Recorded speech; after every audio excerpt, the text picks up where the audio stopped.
Howdy, I'm Jason Marino, and I want to talk to you today about study. Now, when we think study, we oftentimes think school. Yay, I'm so glad I'm done with math. By the way, the math teacher says you should go back and relearn it. But besides that, whenever we think of study, we oftentimes put it into a very small box. Now that small box is thinking books and tests and grades.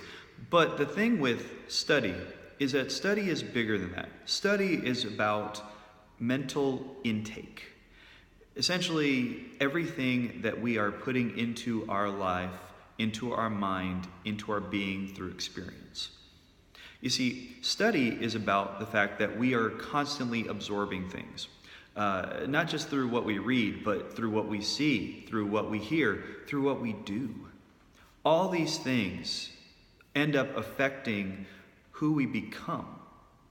So, for example, if we end up eating something really, really terrible for us, but somehow we didn't gain any weight, hey, that's great. Then I've learned that I can eat this food and it won't matter. And then later on down the line, whenever we're not 15, we end up actually gaining 5 pounds, and then we wonder what happened, because what we had learned was incorrect.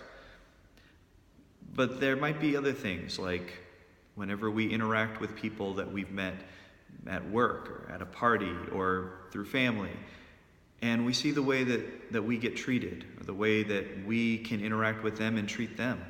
And oftentimes we reinforce things for ourselves. All of these things are learning. They're study. It's what we're putting into our minds, what we're putting into our being. And even when we do think of ideas like books and audiobooks and podcasts and movies, we also have to remember that the way that we study, the way that we learn is different. Everybody's unique. One person might really want to sit with the book in a quiet corner and just ignore everybody else. Somebody else might want the same book, but in a loud coffee house. Another person might want to learn in a lecture hall, or someone might want to learn through a discussion group. Somebody might want to be able to do something where they're physically touching things and moving things around, which is why maybe one person enjoys working on cars more than trying to go and learn about biological processes or quadratic equations, and vice versa.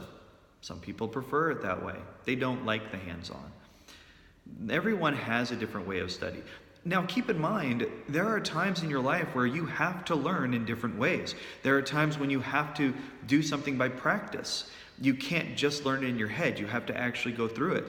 And then there are times where you do have to read a book on something as much as you might hate it. But at the same time, keep in mind that there are things that you can learn just because you want to. It's not about your job or about your family or something that's depending on you. But it's also sometimes something you're passionate about.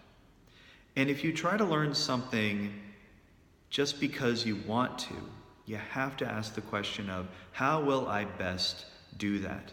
Because if you're spending your whole time fighting yourself, trying to learn in a way that you don't enjoy, you're not going to do it. So the question is, what do you really want to be learning right now? How can you learn it best? And is it necessarily something that's good for you?